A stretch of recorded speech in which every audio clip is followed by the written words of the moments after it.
ദൈവത്തിൻ്റെ അതിപരിശുദ്ധമായിരിക്കുന്ന നാമത്തിന് മഹത്വമുണ്ടാകുവാൻ ഇടയാകട്ടെ. അനുഗ്രഹിക്കപ്പെട്ട നല്ല സമയത്തിനായി കർത്താവിനെ സ്തുതിക്കുന്നു, വാഴ്ത്തുന്നു.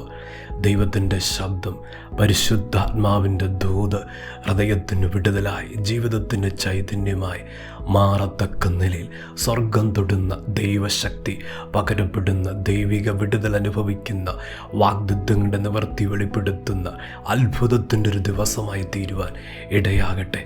വചനം കേൾക്കുന്ന ദൈവമക്കൾക്കായിട്ട് കർത്താവിനെ മഹത്വപ്പെടുത്തുന്നു. യേശുവിൻ്റെ നാമത്തിൽ സ്നേഹവന്ദനത്തെ അറിയിക്കുന്നു. യോഹന്നാൻ എഴുതിയ സുവിശേഷം 6 അധ്യായം 17 വാക്യം. പടക് കയറി കടലിനക്കരെ കവർന്നഭൂമിയിലേക്ക് യാത്രയായി. ഇരുട്ടായ ശേഷവും യേശു അവരുടെ അടുക്കൽ വന്നിരുന്നില്ല. നമുക്ക് വളരെ സുപരിചിതമായ ഒരു തിരുവെഴുത്ത്. ശിഷ്യന്മാർ പടക് കയറി യാത്ര പുറപ്പെടുന്നു കവർന്നഭൂമിയിലേക്ക്. ഇന്ന് അതിനകത്തുനിന്ന് ദൈവം ആഴമായി വെളിപ്പെടുത്തുന്ന വചനത്തിൻ്റെ മർമ്മങ്ങൾ, വാഗ്ദത്തങ്ങളെ താമസിപ്പിക്കുന്ന തടസ്സങ്ങളെ യേശു ഉടൻ നീക്കുന്നു. വാഗ്ദത്തമുണ്ട് എന്ന് അത് വൈകിപ്പോകുക, അത് താമസം നേരിടുക. കർത്താവിൻ്റെ ദൂതിത യേശു ഉടൻ അതിനെ പരിഹരിക്കും. ദൈവത്തിൻ്റെ പൈതലേ, ശിഷ്യന്മാരുടെ ജീവിതത്തിൽ കർത്താവ് ഇല്ലാത്ത ഒരു സമയമാണ് ആ വാക്യത്തിൽ നമുക്ക് കാണാൻ കഴിയുന്നത്. ആ തലത്തിൽ ജീവിതസ്ഥിതിയായിരുന്നപ്പോൾ അവർ വളരെ വിഷമിച്ചു പോയി. അവർ ജീവിതത്തിൽ പ്രയാസം അനുഭവപ്പെട്ടു. ഇന്ന് പകൽ ദൈവത്തിൻ്റെ ദൂതിത, പരിശുദ്ധാത്മാവിൻ്റെ ആഴമായ ശബ്ദമിത, തടസ്സത്തെ നീക്കുന്ന ദൈവം. ശിഷ്യന്മാർ പടകിൽ യാത്ര ചെയ്യുമ്പോൾ കരയിൽ എത്തേണ്ട സമയം ആയിട്ടും എത്തുന്നില്ല. അതാ വാസ്തവം. സമയം ഒത്തിരി എടുക്കുക, പോകാൻ കഴിയുന്നില്ല, മുമ്പോട്ട് നീങ്ങാൻ കഴിയുന്നില്ല, കരയിലെത്താൻ കഴിയുന്നില്ല. അവരുടെ മുമ്പിലുള്ള പ്രതികൂലം, അവരുടെ മുമ്പിലുള്ള തടസ്സം അവർക്ക് വളരെ വ്യക്തതയുണ്ടായിരുന്നു. അവർക്ക് ദർശിക്കുവാനും അനുഭവിക്കുവാനും കഴിഞ്ഞു.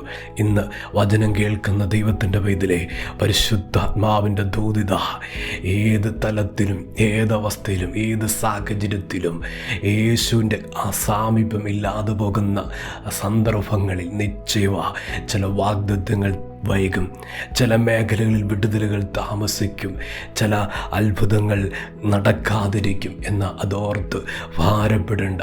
ദൈവത്തിൻ്റെ ആലോചനയുണ്ടോ, ദൈവിക ദൂതുണ്ടോ, നിശ്ചയമായി കർത്താവിൻ്റെ കരം ചാഞ്ഞിറങ്ങിയിരിക്കും.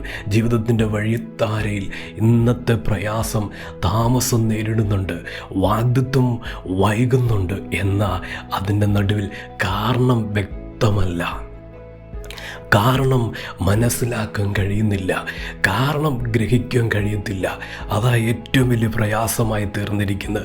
എൻ്റെ ജീവിതത്തിൽ വാഗ്ദത്തങ്ങളുണ്ട്, പക്ഷേ അത് വൈകുക. അതിൻ്റെ കാരണം എനിക്ക് മനസ്സിലാകുന്നില്ല. യേശു പ്രവർത്തിക്കാത്തത് ശത്രുവിൻ്റെ തന്ത്രങ്ങളാണോ, എൻ്റെ കുറവുകളാണോ, ഏതാണെന്ന് വ്യക്തമല്ലാതിരിക്കുന്ന ഈ സമയത്ത് ദൈവത്തിൻ്റെ ദൂത്, പരിശുദ്ധാത്മാവ് ആഴമായി പറയുന്നു, ദൈവത്തിൻ്റെ പൈതലേ, കർത്താവ് ഇതാ അടുക്കിലേക്ക് വരുന്നു. വാഗ്ദത്തങ്ങളിലേക്ക് നടത്തിപ്പ് വെളിപ്പെടുത്തുന്ന കർത്താവിൻ്റെ സ്നേഹത്തിൻ്റെ കരം ഈ ദിവസങ്ങളിൽ ചലിച്ചിരിക്കും. എൻ്റെ മേൽ വാഗ്ദത്തം, ജോലിയുടെ വാഗ്ദത്തമുണ്ട്, പക്ഷേ ആ ജോലിയിലേക്ക് എനിക്ക് പ്രവേശിക്കുവാൻ കഴിയുന്നില്ല. വീട് പണിക്ക് താമസം നേരിടുക, തലമുറയുടെ വിവാഹം താമസം നേരിടുക, വിശേഷമായ ഒരുപാട് വാഗ്ദത്തങ്ങളുണ്ട്, പക്ഷെ ഇതെല്ലാം താമസമാണ്. വിദ്യാഭ്യാസം ചെയ്യുവാൻ ആഗ്രഹിക്കുക, പക്ഷെ താമസം നേരിടുക. ദൈവത്തിൻ്റെ പൈതലേ, ഇന്ന് ജീവിതത്തിൽ ഏത് വിഷയമാണ് താമസിക്കുന്നത്, ഏത് അവസ്ഥയാണ് വൈകിപ്പിക്കുന്നത്, ആ പ്രതികൂലത്തെ ദൈവം തുടച്ച് മാറ്റാൻ പോകുന്നു. 21 വാക്യം നമുക്ക് കാണാൻ കഴിയുന്നു. ഉടനെ പടക് അവർ പോകുന്ന ദേശത്ത് എത്തിപ്പോയി. ഇന്നത്തെ ദൈവത്തിൻ്റെ ദൂതിത, പരിശുദ്ധാത്മാവിൻ്റെ ശബ്ദമിതാ. യേശു പടകിൽ കയറാൻ പോകുന്നു. യേശു ജീവിതത്തിലേക്ക് കടന്നു വരാൻ പോകുന്നു. ദൈവത്തിൻ്റെ പ്രവൃത്തിയുടെ മേഖലകളെ സ്വർഗം വെളിപ്പെടുത്താൻ പോവുക. ഉടനെ പടക് അവർ പോകുന്ന ദേശത്ത് എത്തിപ്പോയി. എന്താണോ താമസിച്ചത്, എവിടെ എത്താനാണോ വൈകിപ്പോയത്, ദൈവത്തിൻ്റെ വൈതലെ ആ മേഖലകളിൽ ദൈവം ഉടനെ എത്തിക്കാൻ പോവാ. ആ തലങ്ങളിൽ ദൈവം ഉടനെ എത്തിക്കാൻ പോവാ. ആ തടസ്സത്തെ കർത്താവ് ശാസിക്കാൻ പോകുന്നു. വാഗ്ദത്തങ്ങളെ താമസിപ്പിക്കുന്ന തടസ്സത്തെ ദൈവം ഉടൻ പരിഹരിക്കാൻ പോകുന്നു. പരിഹാരം വരുത്തുന്ന ദൈവത്തിൻ്റെ മഹത്വത്തിൻ്റെ ശക്തി ആ വിഷയത്തെ ഇതാ കർത്താവ് ക്രമീകരിക്കുന്നു.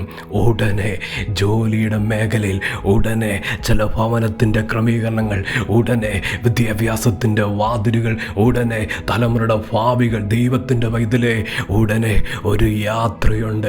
വിദേശ യാത്ര ആഗ്രഹിച്ചിരിക്കുന്ന ദൈവത്തിൻ്റെ വൈതലേ ഉടനെ അതിനുള്ള നടപടികൾ, ക്രമീകരണങ്ങൾ സ്വർഗവിധ ഒരുക്കി തരുന്നു.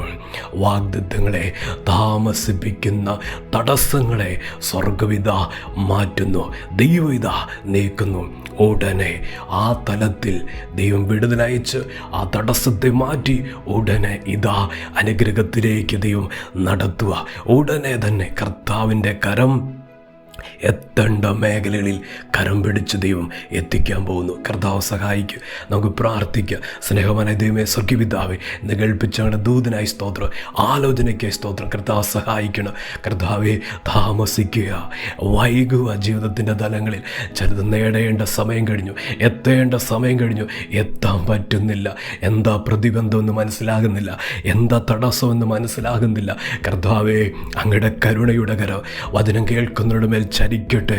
ഈ ദിവസങ്ങളിൽ പ്രാർത്ഥിക്കുന്ന വിഷയത്തിന്മേൽ അത്ഭുതം നടക്കട്ടെ. ഓരോ കുടുംബങ്ങളെ, ഓരോ ജീവിതങ്ങളെ കർത്താവിൻ്റെ കരങ്ങളിൽ ഏൽപ്പിച്ച് പ്രാർത്ഥിക്കുന്ന കർത്താവെ, എല്ലാ തടസ്സത്തെയും ഇന്ന് മാറ്റുവാൻ ദൈവശക്തനാ. അങ്ങയുടെ അധികാരത്തിൻ്റെ കര നീട്ടുവാൻ പ്രാർത്ഥിക്കുന്നു.